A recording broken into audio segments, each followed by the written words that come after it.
Hi, I'm glad you're here. This is Jenna from McGuire, and today I have a really fun technique for you that gives a lot of color, a lot of shine, and a lot of texture. I will be using distress inks for these techniques, but I'll talk about other inks you can use. I will also be using the newest color of distress from Tim Holtz, and this is a neutral that is right up my alley, and I think you'll like it too. It gives a really special look that I'll demonstrate many times throughout this video. And by the way, the techniques I do today can be done with a variety of products, so I have a lot of examples for you. But let's start by taking a closer look at the newest color of distress. This is Lost Shadow. I love the name, if Peter Pan is a favorite of mine. And this is the perfect light gray, or like a light silver color. In my house, we have all pool colors. I like the shallow Caribbean Ocean, and then also this kind of light gray color. So this is right up my alley. And the nice thing about this color is it works well with all of the other distress colors, which I'll demonstrate. So you have all of the products available in the Distress line. You have Distress ink, reinkers, Distress spray, Distress paint, the pin. Here we have Oxide, which I'll talk about in a moment. Here we have the Oxide reinker, the Oxide spray, and what is that called? Glaze. And we have the glaze. By the way, the glaze for this Lost Shadow is beautiful. It gives like a muted light silver look. I just love it. And I'll demonstrate that in a future video. Okay, so now let's take a closer look at how this color compares with other colors of distress that we already have. And it's a clear difference. This is the distress ink, the traditional distress ink. Lost Shadow is there on the left. It is closest to Hickory Smoke, which is definitely a darker version of the Lost Shadow. So these work really well together. You've got the lighter and the darker. But the cool magical thing about Lost Shadow is it seems to work with every other color. And here you can see some of the other kind of grayish colors in the collection. But today I'll be using Lost Shadow with bold color. All right, now here are the Oxide inks. Oxide ink has a little different property. It has some pigment property to it. I will link to a video showing more about Oxide inks up here on the top right if you want to learn more. But the Oxide ink I will use on one card today. Now you can see again, it's a perfect partner for Hickory Smoke. You got the lighter and the darker, but you can use that Lost Shadow with any of the colors. So to me, this color is like the perfect neutral. It can be matched up with any colors because it is like the perfect gray. It's not too cool, it's not too warm, so you can use it with many things. And you'll see that on a lot of cards today. All right, let's dive into the technique and create our first background. I will be using watercolor paper today for all of my backgrounds. I just find that it works really well because we'll be adding water, but you can use regular cardstock if you prefer. Over the smooth side of my watercolor paper, I'm applying a generous amount of the Lost Shadow Distress ink. So I'm using Distress ink today on almost all of my cards. I will point out when I use the Oxide. I'm using this paper with an embossing folder. Now you can use embossing folders with whatever die cut machine you may have. This is the Honeybee Clover Petals 3D embossing folder, and I'm using my Spellbinders Platinum. You'll just want to follow your die cut machine's instructions for using a 3D embossing folder. You just need to play around with the sandwich to get it just right. I really like the Spellbinders Platinum with that universal plate system. That's the plates I'm using for my sandwich here because there are actually instructions on the plate, so it's easy to figure out. So look at that beautiful texture and that soft gray background. We're going to step this up and add some color. I'm using my Tim Holtz ink blending tool. It's got the dome foam on it. And I'm applying a very light amount of distress ink on top. This is the Salvage Patina color. Now you could go much darker. This Salvage Patina is a light color, my favorite color. You could go darker if you want to. I'll demonstrate that later on. But I'm going for really soft, brushed kind of silver backgrounds with a touch of color today. If you want to apply more ink, you can go direct to paper with the ink pad. You just want to be light-handed so that the ink only lands on the raised areas of this embossed background. So far, it's beautiful.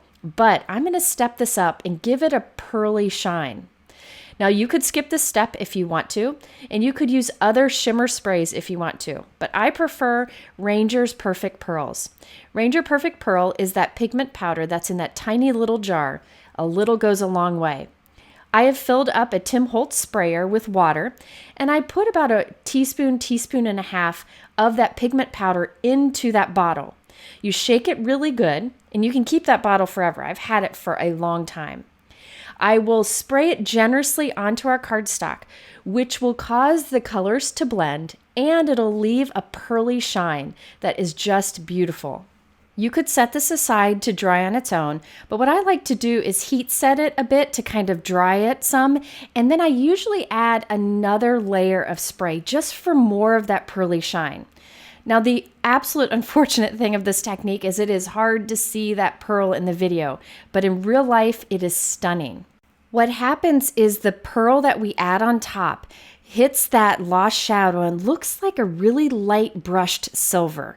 It's just got this gorgeous metallic look to it that is stunning, and then you have that bit of blue added to it, which is gorgeous too. I really like how these are nice, soft, brushed, metallic looking backgrounds that would work for a variety of cards. All right, let's do another example with that same embossing folder, but we'll add additional colors on top. Again, I'm starting with watercolor paper, generously covered with Lost Shadow Distress ink. I'll put it into the embossing folder, run it through my die cut machine, and now I'm applying ink very lightly on top. Be sure to be light-handed because you only want the ink on the raised areas. You could also use a brayer here or go direct to paper. But I wanted little areas of different greens and blues, so I found it best to use the inking tool with the light hand. All right, now you could leave this as is, but let's add that pearly shine that gives it a metallic look. It's like a brushed silver cardstock. I sprayed it generously with the pearlized water that I created, and I'm heat setting that a little bit. You can spray on more if you want, and then heat set again. Now it's really hard to see here, but that all has a pearly shine to it. I wish my camera and my craft room caught it better, especially when you are near natural light. This is just gorgeous. I think you can see a little bit of the shine there. And now for my favorite version of this technique, which gives a silver and gold brushed look. For this, I have covered a piece of watercolor paper with the Lost Shadow Distress ink, just as I've done before. And I'm putting that into a floral embossing folder from Honeybee. This has a lot of beautiful detail to it. Now this, I'm going to add antique linen on top of, which is like a light brown. But what's neat is when this light gray and this light brown have that pearlized shine on top, it gives a brushed silver and gold look. So I'm putting the antique linen on all of the raised areas only, and we'll spray this generously with that pearlized water. Again, this pearlized water is something that I've been using for so many years, and it's just water with that perfect pearl pigment powder in it. Those perfect pearls are very inexpensive. They last you a long time. There are many techniques you can do with them, and this is definitely my favorite. Hard to see here, but this looks like the brushed silver and brushed gold cardstocks that you purchase, but they're combined together. So you have the brushed silver in the background and the brushed gold on the top, and it is stunning. I plan to do a lot more with that combo. It's definitely my favorite. But let's do another one with bold color this time. I wanted to really demonstrate that this Lost Shadow ink is a great neutral color that will work with any color. So here I had started out with the same background, Distress Ink Lost Shadow on watercolor paper, use that embossing folder, and now I'm putting pink, oranges, and yellows on the raised area. You could leave this as is, but the pearlized water will give it that pearly shine. And the water helps the colors blend together a little bit, which gives it a softer look. Now, as far as how many sprays to do on a background, it's totally up to you. I usually did like 5 or 6, then I heat set it a little bit, and then did 5 or 6 more. The more you spray on it, the more shine you will get, and the softer the look you'll get. The less you spray on it, the more bold it is, and the less of that pearlized shine. You can skip the pearl water or the perfect pearls in the water and just spray with water if you prefer. That will just give you a beautiful soft look without the shine. And by the way, on this version here, I did the same process as the last one, but with a rainbow of color across it. So far, the folders that I've used are 3D embossing folders, which gives a lot of dimension. But this technique also works really well with regular traditional embossing folders, such as this one from Spellbinders. I really like Spellbinders embossing folders because they're big, so you can use them for slimline or 5x7 cards also. Now, traditional embossing folders have lowered areas and raised areas, whereas 3D embossing folders have everything in between. And the traditional embossing folders like this one are thinner, but both should work with whatever machine you have. This time I did the lost paper on the bottom layer, did the embossing folder, added the antique linen on the raised areas, and now I'm spraying it with that pearlized water. I think you can see a little bit of the shine here, but this looks like a brushed metallic background with the silver in the valleys, the gold on the raised areas. Such a beautiful, neutral, shimmery, pearly looking background that you could add anything on top. Now, so far, I've demonstrated this technique with embossing folders, but I wanted to show you that it also works with stencils. Once again, I'm starting with watercolor paper, but you could use regular cardstock, and applying a generous amount of the Lost Shadow Distress ink. I really am liking this color. Now, before we do the stenciling over this, I'm just going to use a cover plate on it. This is from Honeybee. It's a cover plate that doesn't cut. It makes an impression. Now, you could use it in a few different ways, but my favorite way is to use it just as if I was using a die. So I'm putting that right on top of my inked paper, running it through my die cut machine like I would normally, and it presses this sharp looking image in the background. It doesn't cut, it just makes that impression. By the way, you can also use it with an embossing mat for more texture. All right, now let's do the stencil. This stencil lines up with the plate that I just used. So I'm lining up the stencil over my background on a stick and stamp mat from Brutus Monroe. I like to use sticky mats when I'm doing stenciling like this because it holds this stencil in place. Now I'm applying different colors of distress ink on top, and I'm doing a little mix of different colors. I like to kind of change up the pattern so it's not all one color over the background, but rather a mix. You don't need to spend time blending here because when we add the water on top, it'll blend for us. Now this time, instead of using the pearlized water, I'm using the Sukaneko Shimmer Spritz. I just wanted to demonstrate that you could do this with any kind of shimmer or shiny kind of mist.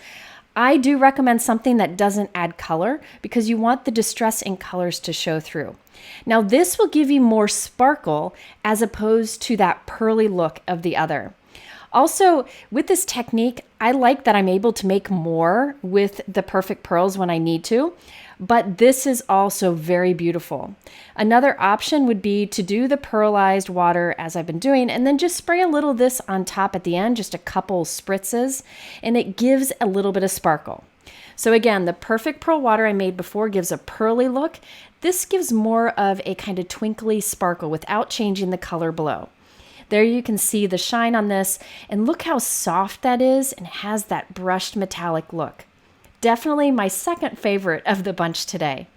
And by the way, that Sukaneko Shimmer Spritz, I've been using that for years and highly recommend it. It's great for that bit of sparkle. All right, now let's create a card without that Lost Shadow ink. I wanted to demonstrate that this works with all of the different colors of distress ink. This time, instead of starting with the gray background, I'm applying Salvage Patina generously to watercolor paper, running that through my machine with an embossing folder. And then this time I will apply a slightly darker blue ink on top. So I'm going for blue on blue. This is Uncharted Mariner. It's a much darker blue, but I'm applying it very lightly with my ink blending tool. Again, you can go very lightly direct to paper if you want a little bit more bold color. Now, this is a good example of why spraying with water is good. It helps to blend those colors together and give a softer look.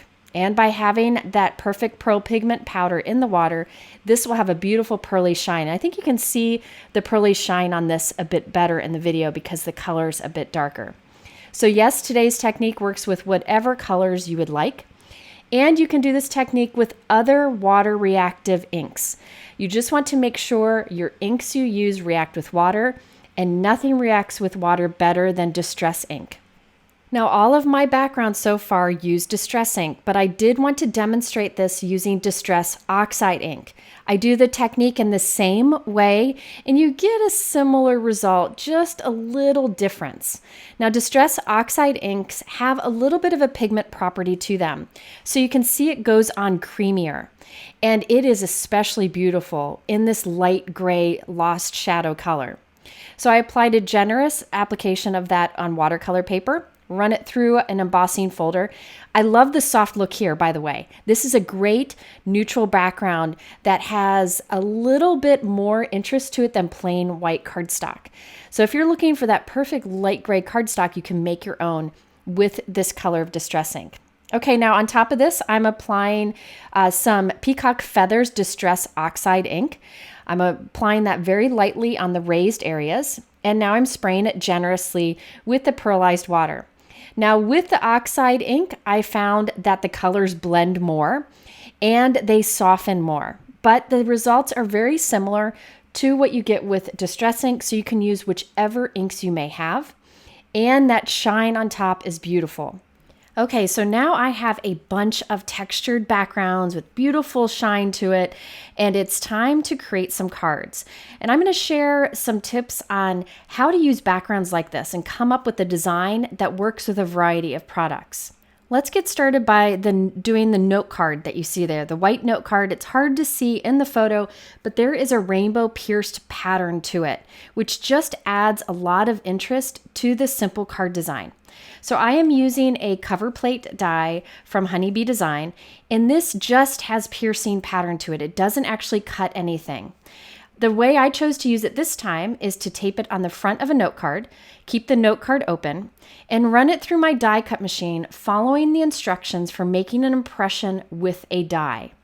That way, these little piercing dots will make an impression into my cardstock, giving it some fun texture. I really like Honeybee Coverplate dies because they don't cut the outside edge, so you can do this directly onto the front of your note card. It just adds some fun interest. If you don't have a plate like this, you could also just white heat emboss a background image for texture. Now for most of my cards today, I'm also using the Pinkfresh Studio Scallop Rectangle die set. This cuts 2 different rectangle sizes, an outside frame and an inside frame on each. I've used this set many times in videos. I'll be using the larger outside frame on today's cards.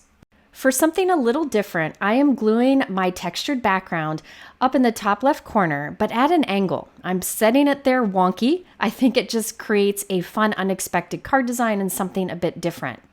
Around these 2 edges, the right and the bottom, I'm putting glue and then placing one of those large die cut frames around it.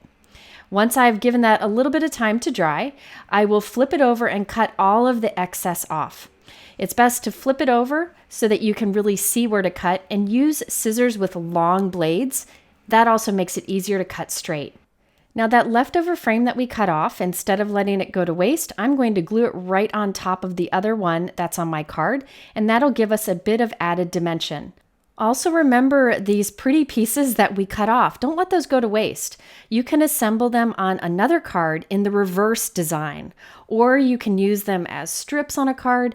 Definitely save those. You'll probably see me use them in a future video. I have a drawer where I keep these pieces whenever I want to do a bonus card. So here's a closer look at what we have so far. I really like how the background is framed in, but it's a little more playful because it's offset and we have the texture in the background. For an accent on this card, I'm using the Pink and Main Butterflies Emboss and Cut folder. This is an embossing folder that also cuts the shape. So when you run cardstock through, you end up with a textured butterfly die cut.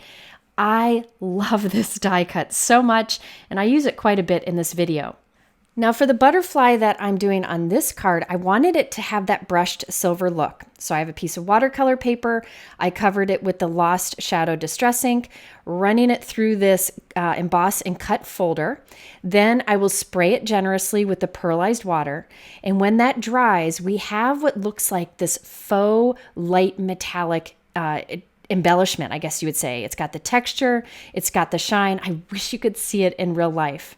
But that makes it stand out a little bit more against that white background so you can see it, but it's not too distracting from that bold, colorful background we have. Here I have a plain white butterfly die cut and I'm gluing that onto my card. And then I'll take the other butterfly that has that pearlized look and I'll put it on top, but I'm using some foam squares to place close to the body. And then I put regular strong adhesive on the body itself. Those two foam squares will force the butterfly wings to kind of pop up a bit and it'll hold it there nice and tight. So those butterfly wings will have a little dimension to it. Okay, now all we need to do is add a sentiment. I chose to do a simple foil sentiment, but you could stamp or die cut if you prefer. I have my Spellbinders Glimmer machine, and I'm using Spellbinders Pewter Hot Foil. I also have a piece of smooth white cardstock, but you really could use whatever cardstock you have that doesn't have texture. I place the foil on the cardstock, the hot foil plate on top, tape it in place, flip it over, and put it onto my warmed up glimmer machine. I'll press the button, and while the timer goes, I'll show you this hot foil plate set. This is from Honeybee. The Hello plate I'm using is from this. It has lots of sentiments in here, like big hugs, with love, and much more. And the dies are included. After the timer is done, I'll take all the plates out and run it through my die cut machine to apply the pressure. And then you have this beautiful foiled sentiment. And I've got the coordinating die to cut it out. Because I'm gluing this over that dimensional butterfly, I did die cut an additional hello without the foil, and I'm gluing it behind our foiled hello. This will make it stronger so that it'll make it through the mail with no problem. I put strong liquid adhesive on here and put it right at the center of our butterfly. I didn't add any embellishments to this because of the pearly shine that we have to the background and our butterfly. I think you can see it a little bit in the video. I also like how I mixed and matched texture. The floral texture of the embossing folder, the rainbow piercing in the background. It just makes for a card with lots to look at. And it really is a simple design. Before we go to the next card, I wanted to show you what gold cardstock looks like with that embossing cut folder. I think that's beautiful. I didn't end up using this today, but look how gorgeous that is. Just wanted to show you quickly. Now, I liked this wonky frame card design so much that I did several other cards like this. I was running out of time in my crafty afternoon, and so by doing the same design multiple times, I was able to crank a bunch out. So on the background of this first card, I used the Concord & Ninth Stitched Heart cover plate die. This is just going to give us that little stitched heart pattern on the note card front itself. And then the rest of the card I did in the same way. However, on that butterfly, I didn't do the Lost Shadow ink and pearlized water. All three layers of that butterfly are just plain white cardstock. I also added some little white pearls to it because I didn't have the shine on the butterfly. It just added a bit of interest. That Hugs die cut is from Altenew. I really like those little word die cuts so much that I've off screen. I already die cut and assembled a ton of them, so I had them ready to go and was able to quickly add them onto this card and the next few. On the note card of our next card, I used the Honeybee Spring Leaves A2 cover plate die. I just went through my older piercing background dies and chose a few different ones to use on these cards today. I like to bring out those old products, and by using them on the background, it adds some interest. So here we have the first background that we made. And again, I kept it simple with the white pearls, the white butterfly, and the Altenew Hugs layered die cut. This time I used black for the shadow of the die cut and white for the word Hugs itself. For my next two cards, I used the Pinkfresh Hexagon Tiles cover plate die. Again, these all just do piercing. It doesn't cut, so you can use it right on the front of your note card. Now, this was definitely my favorite of the backgrounds because you have that brushed metallic silver and gold texture, and it has such a soft look to it. I think this would also work great for a wedding card or anniversary card, sympathy card. Really, you could put any sentiment that you want on that focal point. And if you're not a butterfly person, you could put a flower die cut there, a leaf die cut, anything you want. This basic wonky framed card design would work with a lot of products. And then my last one of this design, you can see I used the same background on the note card. You can see the raised texture with that silver and gold metallic look. Very soft and a great technique to use with any embossing folders you have. Okay, the next few cards are a little bit different. This first one still has that wonky framed card design, but I changed up what I put on it. This is the Spellbinders Sealed Flower Die Set, and that's on the left. Then we have the Poppy Stamps You Are Amazing Postscript Hot Foil Plates and Coordinating Dies. So I hot foiled the You Are Amazing on white cardstock and die cut it out. Now from the Sealed Flower Die Set, here I have layered die cuts. There's white die cuts on the bottom, and the top die cut, I did the Lost Shadow Gray pearlized inking on it, so it has that shine to it. My You Are Amazing covered up too much of the die cut, so I cut my floral die cut in half, and that way I could put a gap between the top half and the bottom half, making it look longer. But it's really hidden, that gap is hidden behind the sentiment. That way I have flowers coming out the top of the sentiment, and there are some flowers below it also. So here is a look at the completed design, just a little bit different than the butterfly design, using different die cuts and sentiments. Now here you can also see the pearlized shine on that blue textured background. Remember on this one, we didn't use the lost shadow on the background, but I did use it on that floral die cut we added on top. Now it's time for my second favorite background from the video. I did do the wonky card design, but this time I skipped the frame. On the background of this note card, I used the Concord and 9th double stripe card front die. This die is really cool because you can either cut it to do horizontal stripes or vertical stripes. I did horizontal stripes on mine, which I think works really well with that angled piece we put on top. The main die cut on here is the Simon Says Stamp Etched Laurel Leaves die. I've used this a million times in videos, and I'll use it again later today. And on top of that, I used the Memory Box For You Posh Script die set. I cut the shadow from white and the For You from gold cardstock. Now all of those die cuts I did stack together so that you have some dimension. It just means I die cut additional die cuts and glued them together. So it almost looks like chipboard pieces instead of flat cardstock. You can also see that little bit of sparkle that we have in the background, lovely in real life. And I finished it off with a few gold pearls. And remember, with this background, it has less texture because we just did the cover plate impression and the stencil on it. So this technique works with a lot of different products. All right, now for my last card, which is different than the rest. This is a shaped card. Let's start with that leaf in the center. This is the same etched leaf I used on my last card. I cut it from white cardstock, and I'm directly applying Peacock Feathers Distress ink on top. Check out how this looks. Because it's an etched die that makes impressions on the leaves, look at how those little lines on the leaves stay white and the color is all on top. Such a fun way to add color to your textured die cuts. However, today I decided to give it that pearlized look so it matches the background. So I'm going to spray this die cut generously with pearlized water, and I'll get the result that you see here on the right. I just wanted to do a before and after comparison. So that die cut that we inked on the left, I'll spray that generously with that water that has the perfect pearls in it and give it some time to dry.